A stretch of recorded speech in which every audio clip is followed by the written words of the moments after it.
பெரம்பலூர் தனலட்சுமி சீனிவாசன் கல்வி நிறுவனம் நிகர்நிலை பல்கலைக்கழக அந்தஸ்து பெற்றதை தொடர்ந்து அதன் பிரம்மாண்ட துவக்க விழா கோலாகலமாக நடைபெற்றது.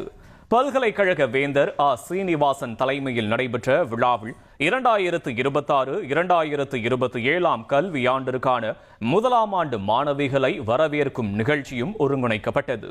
இந்நிகழ்ச்சியில் பேசிய அவர், தேசிய மதிப்பீடு மற்றும் தர சான்றழைப்பு குழுவால் A++ என்ற மிக உயரிய தர மதிப்பீடு சான்று பெறப்பட்டுள்ளதாக கூறினார். இதில் சிறப்பு விருந்தினராக பங்கேற்ற மாவட்ட ஆட்சியர் சரண்யா, சமூக முன்னேற்றத்திற்கு பெண் கல்வியே அடித்தளம் என கூறி மாணவிகளை வாழ்த்தினார். இனி செல்லும் இடமெல்லாம் செய்தி. தந்தை டிவியின் வாட்ஸ்அப் சேனலை ஃபாலோ பண்ணினா செல்ல இருக்கும் இடமெல்லாம் செய்தி. இதோ QR கோட் இப்பவே ஸ்கேன் பண்ணுங்க, ஃபாலோ பண்ணுங்க.